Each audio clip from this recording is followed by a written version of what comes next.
First, on behalf of the Board of Directors of GBR, I would like to take this opportunity to welcome you to this first day of the 9th GBR Annual World Congress and Trade and Investment Summits taking place this week. It is an honor and a privilege to welcome all our esteemed guests and dignitaries, as well as our leaders and members from various countries across the globe. GBR is an organization that started here in South Africa in August 2009, almost 10 years ago, and has spread across the globe to be in 82 countries today. Out of those 82 countries, 43 of those are in Africa. So we have a very strong African presence, and it is our hope to cover the entire continent. We are in every region in the continent presently. Our organization focuses on the holistic development of its members, and it invests its time and resources in developing people in key sectors, including the spiritual growth and development, which is critical to ensure and to foster strong moral values and ethics, which we want to inculcate in all our leaders and standards, so that we could contribute to the production of a new breed of leaders that will shape and transform Africa and the rest of the globe. We also focus on business growth and development and are critically involved in areas of economic development, investments, and finance. And this conference is one such powerful tool to ensure that we encourage people to do business and trade amongst themselves. We look into issues of science and technology, family and society, health and wellness, politics, governance, leadership, sports, arts and culture, and many others. Under the business development area, which we believe is critical for the growth of our national economies and of the global economy, we know that without that growing economies, jobs will not be created, SMEs will not be developed, and we also are critical in facilitating the business-to-business matchmaking, which you will see taking place substantially today. We also facilitate cross-border transactions, business training, business incubation, and facilitate access to finance, facilitate access to procurement opportunities for small and medium-sized businesses. We also focus extensively on mentorship and coaching programs and the intellectual development and skills transfer. As you know, GBR invests a lot in the program of future leaders, that is the young entrepreneurs, young professionals, because we see in them the future leaders of this continent and the future leaders of the world. We currently have student chapters in 70 universities across Africa. The theme of the conference is achieving sustainable global economic growth and equitable distribution of resources. Our speakers and panelists will delve deep into this theme and share their wisdom and insight as to what we need to do to achieve this sustainable economic growth and the equitable distribution of resources. Let me start by appreciating the invitation to come and participate in this 9th Annual World Congress. I want to also thank you for having made me part of the furniture of this for the past 4 years. Since the first day I came to participate in the event, I have benefited from a variety of the global praise provided by your network. The past years of my participation, I was struck by such a rich network of kind-hearted, hard and smart-working, good God-fearing people who, in as much as they love themselves, love more their countries and the world, not for any sake, but for people's development's sake. You are really true disciples of righteousness, not concerned about your own development interests, but of humanity as a whole. Of importance, what has attracted my eye is that in all these aspects that we're talking about, we need to be looking at the role of the integrity in leadership and its integrity and its governance and economic growth. How do we deal with rampant corruption within our midst? The role of subnational spheres in the regional and global economy, the fourth industrial revolution, innovation, and the future of work. South Africa is celebrating its 25th anniversary on the 27th of April in 2019, and it will be followed immediately by an elections on the 8th of May.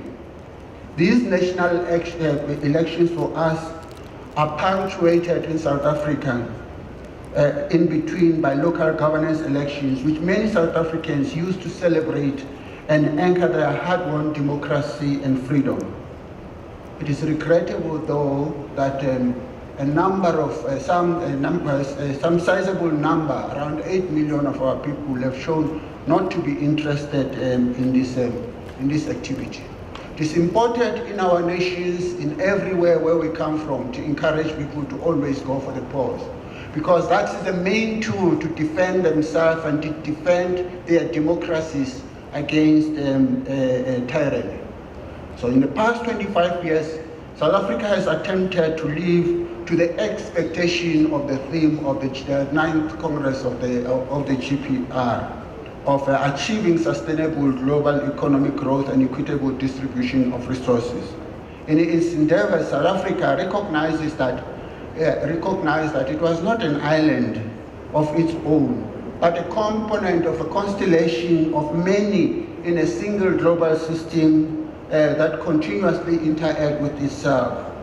It is to this effect that while we focus on our own national economic growth and distribution, we were also involved in the global and regional platforms with an intention to promote a mindset that economy, while it is important in our society, it is not for its own sake, but for the development of humanity, and therefore should end inequalities, poverty, hunger, and joblessness.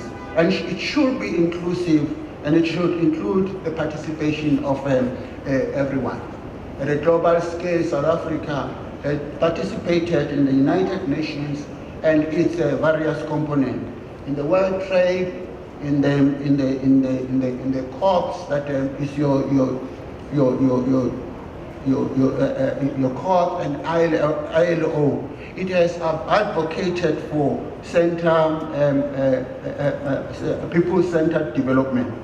We have participated in BRICS and are part of the BRICS, and are happy of the economic development path that is based on development of humanity. We see participation in the global platform not about South Africa's interests only, but about development of humanity in the African continent and its regions.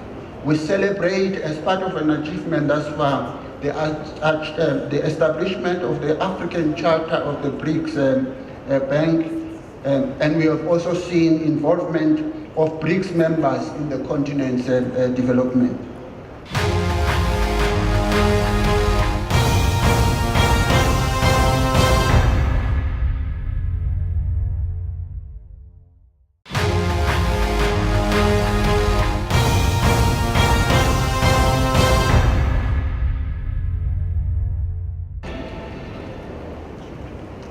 Thank you very much.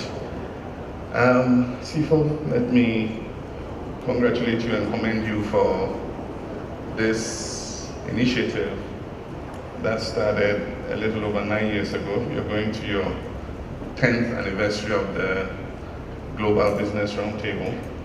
And I want to congratulate you and pray that this beautiful annual convention of people grows from strength to strength. I also want to thank Professor Tesha, who is the prime mover of our forum of retired African presidents, and he keeps being our taskmaster.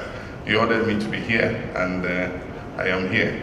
I'm going to be as brief as I can, and speaking to the theme about sustainable economic growth and bridging income inequalities or equitable distribution of resources. This goes to the heart of the Sustainable Development Goal 8, SDG 8, which speaks about sustainable economic growth and decent work. And as we know, sustainable economic development takes place within a context of a global environment. I'm a historian, so I normally like to start from a historical perspective. Post-World War II, the world looked forward to an era of peace where global prosperity would reach all corners of the world and make people live a decent life. Unfortunately, post-World War, we entered into the Cold War phase, where the world got divided between the East and the West. The nuclear arms race took place, and after some decades, eventually the fall of the Iron Curtain, symbolized by the breakdown of the Berlin Wall, occurred. And so in this period, everybody looked forward to a multilateral world in which global actions would be guided by consensus in order to ensure prosperity for everybody. This was called the era of globalization, and it held very exciting prospects for economic growth for all mankind in all parts of the world. We went into what we call global targeting with the Millennium Development Goals, where we all as a world came together and set targets and said, look, we want to achieve these targets to bring as many people out of poverty, to take people out of extreme hunger. This was a commendable partnership of people working together as one planet, one world, in order to share prosperity. The Millennium Development Goals managed to bring billions of people out of poverty in the period of its implementation. And of course, its successor became the Sustainable Development Goals, which we're working on now. How do we achieve sustainable economic growth in the current unpredictable world environment? Indeed, everybody is confused about where the world is headed now. The world was more predictable. Things were organized on a multilateral basis. But currently, with the rise of populism, with the rise of America first, and every nation, concentrating on its own development, one asks, how are we going to achieve sustainable economic development? We have conflicts in many regions of the world. We have the rise of extremism and terrorism. We also have climate change as a factor that we have to deal with. Recently, the cyclone that hit Mozambique, Zimbabwe, and Malawi have caused extensive devastation. And so in this current world, climate change, populism, terrorism, extremism, and all that, how are we going to expect to achieve sustainable economic development? But in all this, where does Africa stand? Ghana was the first country to gain independence, and there was a lot of excitement that at last one black nation had emerged from colonialism, and it was going to become a model of prosperity to the rest of the world, to show the world that after all, the black man is capable of managing his own affairs. The excitement gradually gave way to gloom because our first president was dispatched in a coup d'etat, and after that coup d'etats became more the norm than the exception. And so a long period of instability occurred until 1992 when we reverted to constitutional rule. But talking about Africa as a whole, democratic consolidation since the period of the late 90s has created a more stable environment. And as a result of that more stable environment, we're seeing some economic growth taking place on the continent. It is an average of 4% growth in African economies. And in some cases, the 6 fastest growing economies have been on the continent. And so it means that there's a nexus between a stable political environment and sustainable economic growth. And so some of the growth we're beginning to see is as a result of democratic consolidation. Much of this diagnosis we all know, and we've spoken about it over and over and over. The devil is in the implementation and the political will to be able to implement these solutions in order that we can create prosperity for all the people of Africa. The AU has come out with Agenda 63, which we all are working to incorporate into our development plans. But we need the political will to work together as a continent in order that we can ensure sustainable development, economic growth for all our countries. I thank you for this opportunity.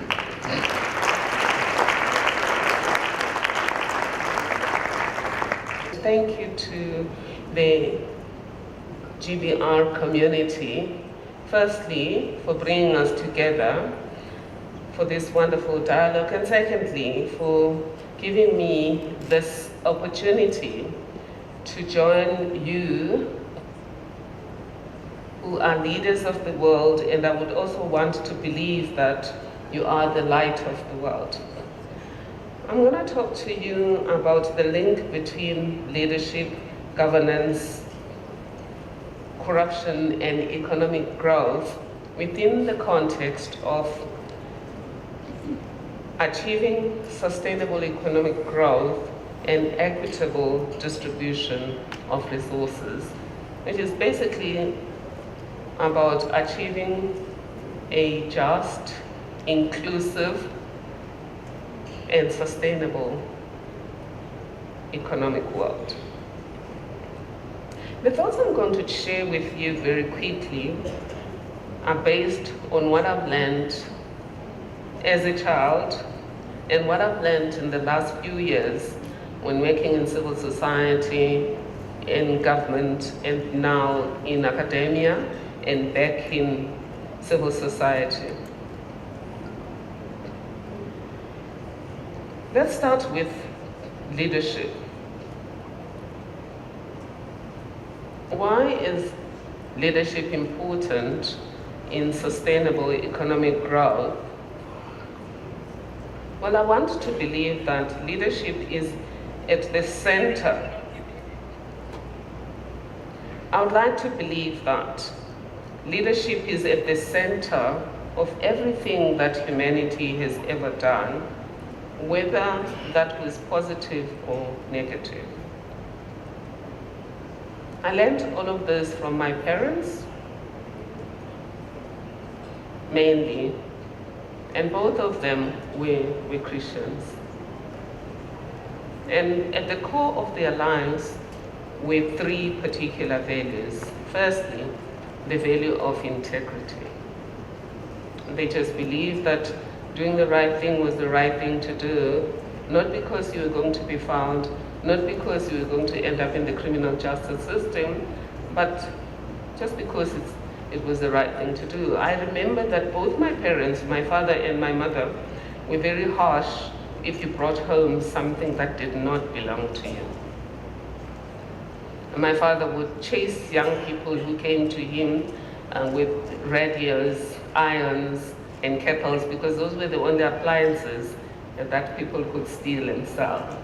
And he would take a shambok and chase a young person, because he was saying that if we buy stolen goods, we are thieves. Do you agree with me? Because without a market, nobody is going to sell stolen goods. My mom, on the other hand, studied all of our clothes, which I've done to my kids too. She knew exactly everything she had bought, and if you had an odd thing in the wardrobe that she never bought, she would ask you, where did that come from? The same thing applied to food. But a lot of the values that I will share with you now on leadership, corruption, and inclusive economic growth, I also learned as a Christian. I was raised as a Seventh-day Adventist. And I was also raised as a Methodist. Weird.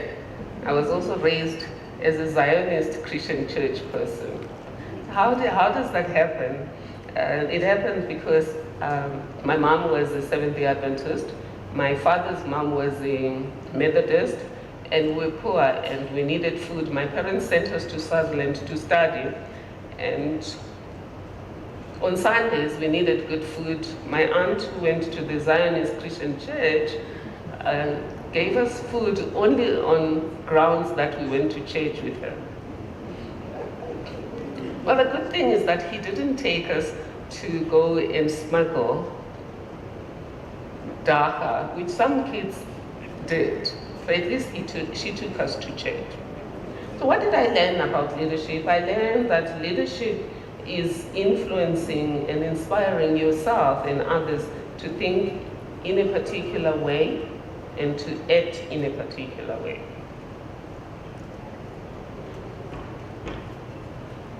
So, our colleagues have spoken about where Africa is and where Africa has been trying to go to. They've also mentioned where the world is today, fractured, and what the world has been trying to achieve since the First World War and the Second World War. Why is there a discrepancy between where we're trying to go as the world and where we are? And how do we make sure that going forward, we go where we want to arrive? I would say it all has to do with leadership. I think it's John Maxwell who says things rise and fall with leadership. But what kind of leadership has taken us to where we are? I believe that there's been a dissonance between what leaders have been trying to achieve and what they've been doing. And when I'm talking about leaders here, I'm not talking about only the top leaders, those in government. I'm talking about leaders from cradle to grave. But at the end of the day, we talk about we want to get to the right place. We want a society where everyone has a place. We want a society where everyone's humanity is affirmed and everyone's life is improved. And why is it that we haven't done that? Our policies have done something else, our actions have done something else, and our plans have done something else. If I make you succeed, I too will succeed. It is based on connecting our lives, because we know that a light in the mountain is better than darkness. But if you connect the lights, you have a galaxy of stars that are definitely formidable against the darkness. Thank you, dear colleagues.